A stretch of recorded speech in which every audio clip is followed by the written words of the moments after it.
Bencinya Nabi kepada orang yang menjauhkan manusia lain kepada Allah. Bencinya Nabi kepada orang yang membenci Allah. Bencinya Nabi bertempat, dan hari ni kita sikit-sikit benci. Sikit-sikit nak mengamuk, sikit-sikit nak marah. Benda hak kecil-kecil pun jadi besar untuk kita. Kerana apa? Fokus kita atas kehidupan dunia, tetapi fokus sahabat dengan kehidupan akhirat. Mereka tak lihat apa yang mereka lihat di depan, tapi sayup wajah mereka memandang ke negeri akhirat. Hari ni kita nak buat benda tu, jaga hubungan dengan Allah. Apa kita nak cakap? Kita fikir perkataan aku ni akan bagi kesan apa ke akhirat nanti. Perkataannya akan dinilai oleh Allah. Wa asirru qawlakum aw ijharu bih innahu alimun bidzatis sudur. Kita perlahankan perkataan kita, ataupun kita kuatkan perkataan kita. Allah tahu apa yang ada kat dalam hati ni. Allah tahu semua. Kita tak boleh sembunyikan apa-apa daripada Allah. Wujudkan hati dengan kasih sayang, bukan hanya daripada mulut, tetapi nak usahakan cinta daripada sini. Orang yang bercinta, dia buat untuk memenuhi kehendak keadaan cinta, bukan sebab nak apa-apa imbalan daripada cinta. Orang yang nak benda daripada cinta dia, dia tak ikhlas dalam bercinta.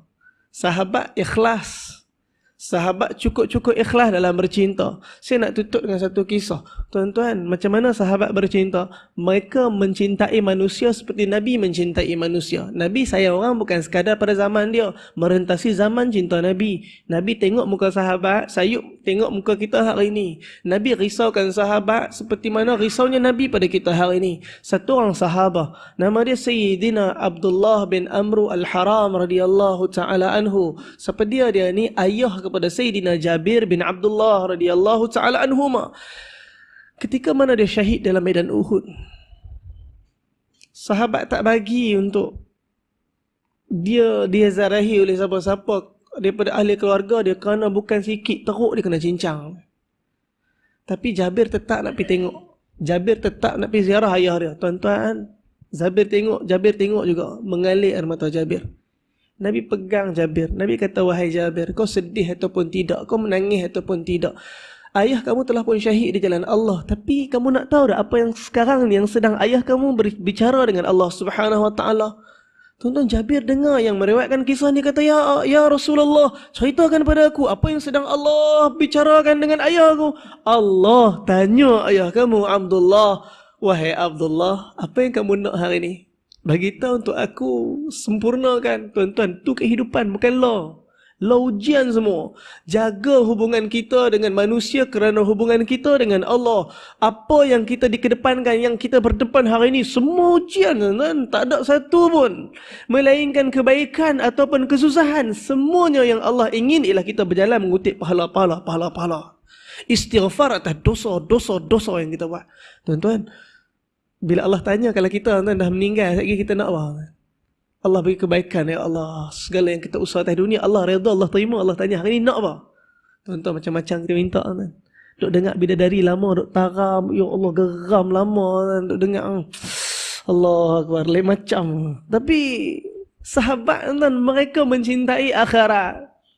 Sehingga kan Allah tanya, wahai Abdullah, apa kamu nak? Apa dia jawab, kan? Ya Allah, boleh tak hidupkan aku sekali lagi untuk aku syahid sekali lagi? Tuan-tuan, mereka mencintai kehidupan untuk berjuang di jalan Allah, untuk menghadirkan apa yang dicintai oleh Nabi SAW. Mencintai manusia yang hidup jauh setelah zaman Nabi SAW. Ini sifat sahabat. Tuan-tuan, apa yang Allah beritahu? Allah beritahu, wahai Abdullah, sesungguhnya apa yang ditetapkan oleh kami itu dah tetap dah. Kami takkan hidupkan kamu balik ni minta benda lain. Tuan-tuan, apa yang sahabat ni minta? Tak boleh nak hidup balik, tak boleh nak syahid sekali lagi. Sahabat ni minta apa? Wahai Allah, boleh tak sampaikan perkataanku hari ni pada semua manusia sampai hari kiamat? Tuan-tuan, nampak tak hubungan mereka bukan sekadar dengan orang yang hidup ketika zaman mereka. Hubungan mereka, kecintaan mereka merentasi umat jauh setelah kematian mereka. Mereka betul sayang. Allah turunkan Al-Quran kat Nabi. ولا تحسبن الذين قتلوا في سبيل الله أمواتا بل أحياء عند ربهم يرزقون. Jangan kamu sangka orang yang mati syahid itu mati. Allah kata bal ahya, mereka hidup. Inda rabbihim, di sisi Tuhan mereka, yurzaqun, dan mereka beroleh rezeki. Tuan-tuan, mereka tak mati. Dan mereka yang menghidupkan silaturrahim, yang menghadirkan keindahan cinta Nabi kepada Allah.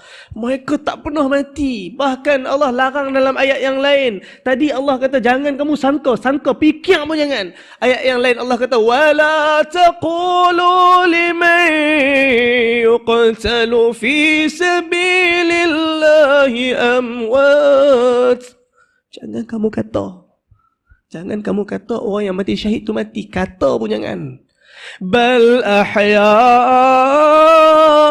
walakin la tash'urun. Bal ahya', bahkan mereka hidup. Di sisi dalam keadaan kamu tak sedar tentang kehidupan mereka. Kita tak nampak, tuan. Ayat ni sampai pada kita malam ni. Jaga hubungan ni, merentasi. Bukan kata orang keliling kita. Belajar doa. Saya sendiri yang cakap, tuan-tuan. Angkat tangan doa, tuan. Bukan kata manusia yang hidup keliling kita. Ya Allah, kesian pada orang-orang yang ada sekarang ni bersama dengan kami, anak-anak muda kami yang jauh daripada api neraka, di saat Islam tengah retak di depan kita semua, kan? Apa keadaan hati dan keinginan kita, tuan-tuan? Ini yang sahabat risau, hati mereka benar dengan Allah.